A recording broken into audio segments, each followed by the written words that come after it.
Jangan lupa subscribe YouTube channel Metro TV News dan jangan lupa nyalakan notifikasinya. Terima kasih pemirsa, Anda masih bersama kami di Editorial Media Indonesia. Bagaimana pertanyaannya begini Bang, memang kan kita harus melaksanakan kewajiban kita juga untuk menjaga keselamatan orang-orang di sekitar kita. Dan kalau itu tokoh publik, kelihatannya tanggung jawabnya lebih lagi. Nah tapi pertanyaannya begini, kalau kemudian beberapa orang yang menjadi tokoh publik ini tetap tidak mau untuk dilakukan tes, untuk tracing apakah dirinya terkena COVID atau tidak, itu bagaimana Bang? Ya, itu sebetulnya kewajiban seluruh gugus tugas ya, dari semua tingkatan. Dan kewajiban gubernur.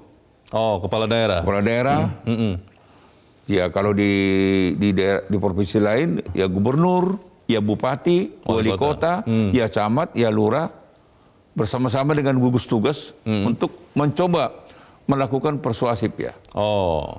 Terhadap public figure ini, terhadap orang atau siapa saja yang tidak mau dites usap. Itu penting. Jadi lakukan dulu persuasif. Dan yakinkan kepada yang bersangkutan bahwa tes usap ini pertama adalah untuk keselamatanmu. Dirinya sendiri keselamatan sebetulnya. diri sendiri. Kan gitu.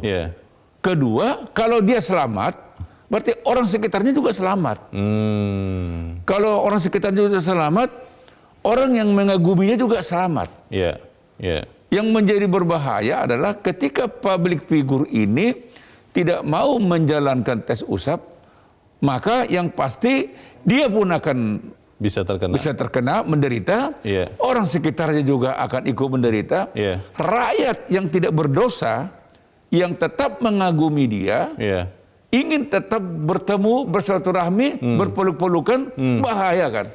Masalahnya Bang, sekarang kayaknya, sepertinya, itu orang-orang sudah mulai ada lagi yang berpendapat bahwa tidak ada COVID itu hanya rekayasa, itu buat-buatan lah, bikin-bikinan lah. Tidak usahlah pakai masker segala macam. Nah kalau ini, sikap ini tetap ada di orang-orang yang menjadi public figure itu, bagaimana Bang?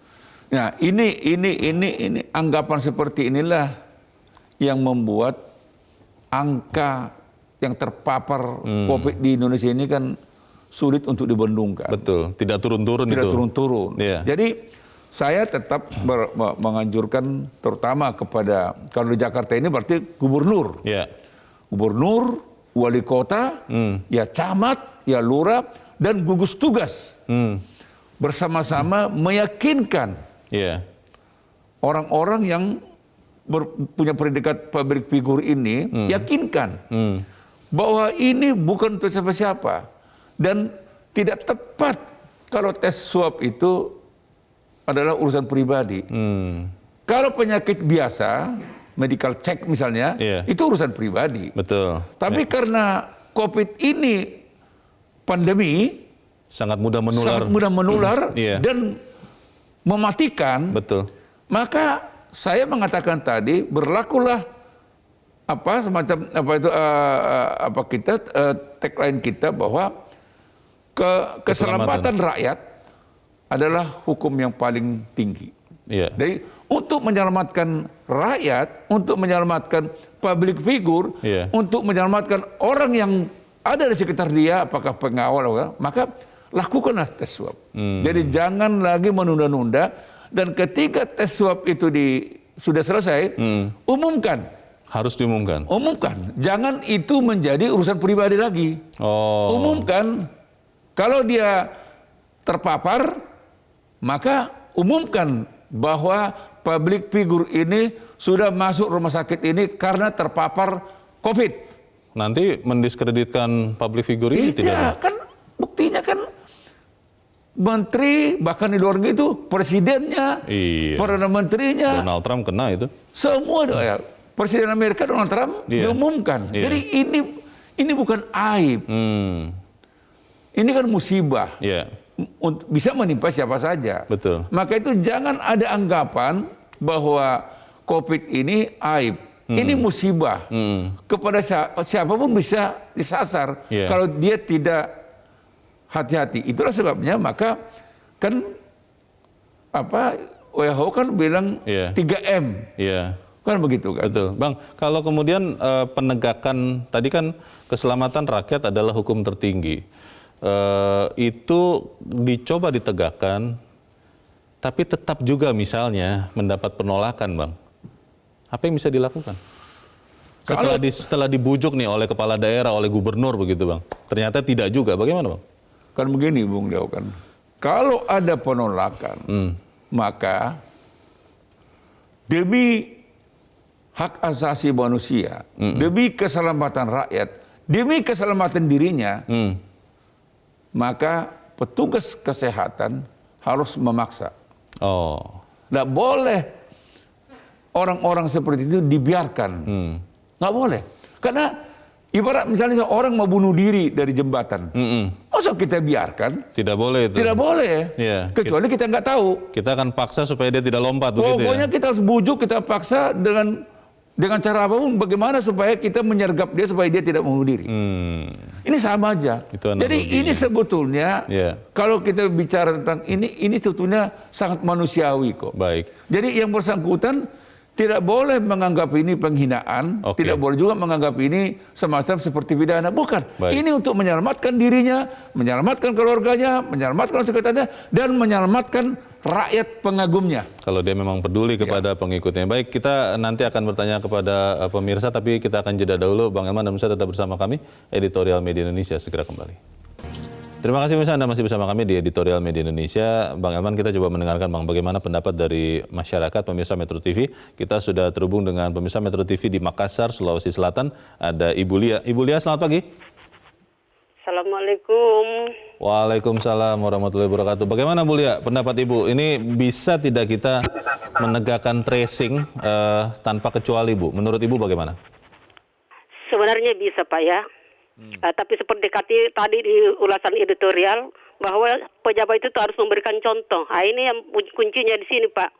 Ya, kalau pejabat kita itu sudah melaksanakan atau melakukan, maka jelas masyarakat juga akan mengikut dengan apa yang, karena ini kan rencana yang baik ini Pak ya, untuk kebaikan bersama. Di situlah kuncinya. Kenapa? Karena dulu itu kan awal-awal PSBB di DKI Jakarta, PSBB di situ yang melanggar itu siapa Pak? Kan pejabat Pak ya, yang melakukan konser. Nah ini, jadi sinilah kuncinya ini Pak. Jadi memberikan contoh itu pejabat itu, sehingga saya rasa masyarakat tidak ada yang apa namanya yang keberatan. Kali ini kan kebaikan bersama ini Pak. Ya, jadi apa yang atau apa yang ada di aturan tertulis itu silahkan dilaksanakan di lapangan dengan baik, sehingga masyarakat bisa menerima dengan dengan sabar ya, dan semuanya sesuai dengan apa yang diaturkan oleh pemerintah tadi ini. Barangkali Pak, supaya masyarakat juga pas, karena sebenarnya kepentingan, tapi karena adanya begitu Pak pelanggaran-pelanggaran dari para pengambil kebijakan, maka masyarakat sebenarnya sudah bergeser sedikit. Bu Lia, bahwa kalau ada tokoh publik ya, ada tokoh publik yang bukan pejabat, tapi kemudian tidak mau mengikuti pelacakan atau tracing ini bagaimana sebaiknya, Bu? Saya rasa kalau misalnya ada pendekatan ya Pak ya, pendekatan persesif di situ, saya rasa semua bisa Pak ya. Bisa karena ya? ini kan ya, jadi harus ada pendekatan-pendekatan yang saya rasa secara kemanusiaan Pak ya. Saya rasa semua bisa menerima itu Pak ya. Kecuali kalau orangnya memang betul-betul tidak mau negaranya ini bebas dari corona, ya barangkali mungkin tidak terima. Tapi kalau mereka mau itu jelas bisa menerima Pak itu barangkali ya. Tapi memang dari pendekatannya juga Pak ini. Karena itu masyarakat sebenarnya pada umumnya menerima Pak. Cuma pendekatannya ini yang kurang pas. Jadi sehingga banyak yang menolak. Ya, jadi saya rasa bisa Pak itu. Jadi pendekatannya ini yang harus diperlihatkan ini bagaimana sehingga semua bisa menerima dengan lapang dada. Baik. Ya, baik, terima kasih Ibu Lia di Makassar, Sulawesi Selatan. Selamat pagi Bu. Di belakang Ibu Lia ada Pak Ihwan di Jember, Jawa Timur. Pak Ihwan, selamat pagi. Selamat pagi Bang Leo, selamat pagi Bang Elman. Selamat pagi. Ini silakan ya, Pak. Ketemu lagi Bang Elman ini. Menarik sekali pokoknya. Bang ya. Jadi ini mengenai menegakkan, ini harus dengan cerdas. Dan cerdas itu mengandung 3 unsur itu, yaitu intelektual, kemudian psikis, dan spiritual. Nah ini urusannya hak, kewajiban, fungsi, kedudukan, tugas, tanggung jawab. Ini negara dan penyelenggara negara ini. Lalu soal kesehatan dan keselamatan itu wis nggak bisa diganggu gugat. Cuma yang jadi masalah standarisasinya harus benar, baik, indah, sehat, normal. Nah, inilah yang dimaksud kompetensi, kemudian proporsional, dan yang ketiga profesional, begitu loh. Sehingga kalau terjadi pembangkangan, katakanlah kasarnya pembangkangan, ini karena mereka didasarkan pada prejudice dan negative interpretation yang selama ini kita pendekatannya politik. Itu mau nggak mau mereka itu akan seperti itu. Sedangkan ini persoalan masalah sensitif keagamaan dan bersifat spontan. Nah, untuk itulah maka seperti dikatakan Bu Lia tadi itu, pendekatannya kalau urusannya ke pemerintahan, ya itu urusannya Menteri Dalam Negeri. Kalau urusannya dengan pidana, itu urusannya polisi. Kalau urusannya dengan masalah hukum politik, nah ini urusannya prosedur law enforcement. Nah, untuk itulah maka pendekatan yang paling bagus itu adalah bagaimana orang yang dianggap wibawa, ya ulama yang didekati, dia yang menghubungi, atau orang yang dianggap sama dengan mereka. Jangan kemudian birokrasi yang turun, apalagi represif. Wah, jelas itu membahayakan negara, sungguh itu. Sebab keadaannya sangat sensitif kaitannya dengan hubungan negara, agama, kemudian keluarga dan lembaga ilmiah. Terima kasih Pak Iwan di Jember, Jawa Timur. Selamat pagi Pak. Ini masalah pendekatan kalau menurut Ibu Lia dan Pak Iwan, Bang Eman. Bagaimana Bang? Ya, saya pikir apa yang dikatakan oleh Ibu Lia sama Pak Iwan ini, menurut saya benar. Jadi mungkin ya ketika mereka melihat yang datang itu petugas, mungkin mereka nggak terima gitu ya. Hanya petugas yang datang begitu? Ya, artinya petugas mungkin bersama dengan petugas kesehatan ya. Ya mungkin suasana kebatinannya nggak pas. Mungkin lain kali, lain waktu terhadap katakanlah public figur, apalagi kalau ulama, ya mungkin ada bagusnya serahkan saja kepada tenaga medis. Tenaga medis, ya tentu dengan pendekatan medis, menjelaskan, karena itu tupoksi dia kan. Betul. Seorang misalnya dokter datang mendatangi apakah itu ulama, apakah itu politisi, menjelaskan, Pak Leo, maaf, Anda kan baru menyelenggarakan keramaian, kerumunan, pesta, karena kita perlu tes usap nih. Untuk apa? Untuk supaya masyarakat tahu bahwa sehat atau tidak sehat. Jadi mungkin lain waktu pendekatannya mungkin. Kan prinsipnya kan bahwa agar semua orang, terutama public figure ini, apakah pejabat, mantan pejabat, apakah ulama, semuanya ikut tes usap. Betul. Karena tadi kita katakan itu kecuali untuk yang bersangkutan, terutama adalah rakyat atau pengagum beliau kan begitu kan. Jadi mungkin ada benarnya nih yang disampaikan oleh Bu Lia ini. Jadi kita juga nggak boleh semena-mena berhadapan dengan orang tertentu misalnya kan. Kalau saya dengan Leo jam berapa, kapan, siapapun datang, yang penting tes usap kita. Tapi kan ada orang tertentu perlu pendekatan, kita ini kan orang timur juga. Soal pendekatan ya. Pendekatan. Baik, nanti pertanyaan berikutnya begini Bang, kalau kemudian ini bisa ditegakkan, apakah kemudian serta-merta pengagumnya juga akan bisa ikut juga? Tapi kita harus jeda dahulu dan bisa tetap bersama kami, Editorial Media Indonesia segera kembali. Terima kasih pemirsa, Anda masih bersama kami di Editorial Media Indonesia. Kita di bagian akhir dari diskusi kita pagi ini. Bang Elman, ada yang mengatakan guru itu digugu dan ditiru. Apa yang dilakukan oleh guru akan diikuti oleh murid-muridnya. Kalau kita bicara tokoh publik, saya terus terang berkeyakinan besar bahwa tokoh publik pun akan akhirnya mau melaksanakan tes usap tadi untuk tracing supaya mengamankan orang-orang yang mengaguminya. Pertanyaannya Bang, apakah itu kemudian serta-merta juga akan berdampak kepada yang mengaguminya atau menyukainya itu? Ya menurut saya sih yang pengagumnya pasti juga berharap yang dikagumi ini juga harus bijak kan begitu kan. Nah itulah yang sebetulnya yang sempat menjadi pertanyaan besar kita ketika ada kerumunan. Kan sebetulnya kan orang yang baru pulang dari luar negeri, ya toh, apalagi bersama-sama dengan kerumunan, maka siapapun dia harus mengisolasi diri minimal 14 hari.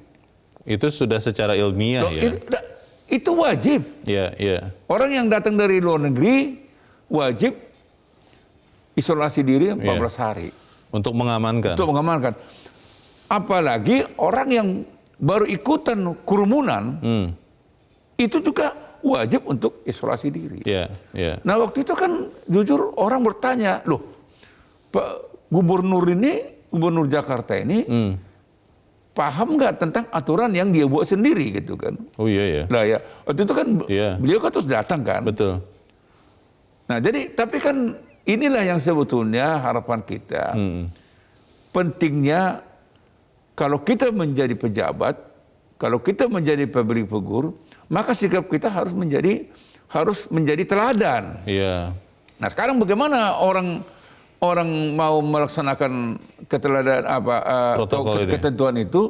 Wah enggak, gubernur aja mendatangin orang yang baru datang dari luar negeri dan tidak diisolasi kan gitu. Nah ini sederhana, tapi langsung mengena di hati masyarakat. Betul. Nah kedua, memang menurut saya siapapun dia, public figure, tokoh atau pejabat, jangan pernah menghindar dari ketentuan yang dia juga tahu, bahkan dia wajib mengawasinya. Katakanlah kan ada juga baru-baru ini kepala urusan agama, kepala ini buat pesta. Bukan agama, dokter kan, gugus tugas buat pesta. Padahal dia tahu, dia yang mengawasi kan, dia undang pesta 2.000 orang gitu. Jadi kenapa kalau kita pun sebagai pengawas tidak tunduk kepada aturan yang kita awasi, ya bagaimana gitu. Keteladanan itu penting. Dan memang terbukti kan, kalau kita lihat kejadian yang terakhir ini, mohon maaf ya, dari data yang dikeluarkan oleh gugus tugas bahwa hasil kerumunan di Tebet itu sudah 50 orang terpapar kan. Hasil kerumunan yang di mana? Petamburan itu 20 orang. Hasil kerumunan yang ada di Megamendung 20 orang. Ini kan lagi-lagi kan sebuah fakta. Artinya kerumunan itu pasti mengakibatkan pandemi ini makin berkembang. Risiko meningkat signifikan. Nah, oleh karena itu harapan kita ke depan, siapapun dia, katakanlah misalnya demo-demo buruh, demo-demo ini, tolonglah ditunda. Namanya demo, tunda dululah sampai pandemi ini selesai. Kalau sudah pandemi ini selesai, ya silakan laksanakan demo sesuai dengan aturan yang berlaku.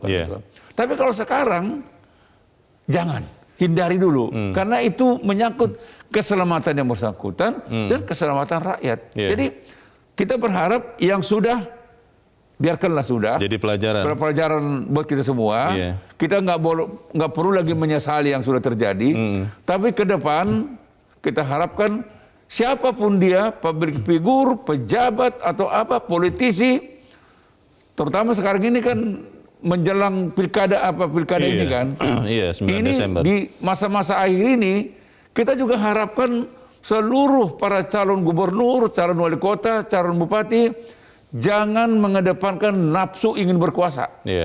Ingat kehilapan kita untuk membiarkan ada kerumunan massa mengakibatkan bakal ada yang terpapar dan bisa kehilangan nyawa.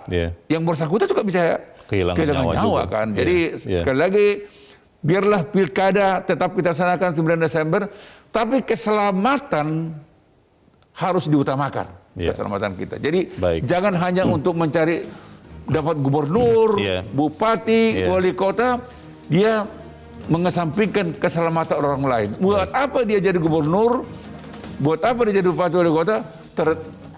Padahal ada orang yang menjadi tumbal. Iya. Jangan terjadi seperti itu. Baik, semoga yang kita sampaikan ini berguna untuk bangsa kita. Bang Helman, terima kasih sudah hadir di tempat ini, Bang. Selamat pagi. Pemirsa, ketika pemimpin daerah ikut menyuburkan pembangkangan atas Perda, pemerintah pusat patut mengambil langkah yang tegas sesuai dengan ketentuan Undang-Undang Nomor 23 Tahun 2014 tentang pemerintahan daerah. Langkah-langkah itu memang tidak bisa memulihkan bahaya yang terlanjur ada, namun itulah langkah terkecil sebagai pengingat bagi kepala daerah untuk tegas memerangi COVID, termasuk ketidakacuhan warga. Saya Leonard Samosir, terima kasih Anda sudah menyaksikan. Selamat pagi.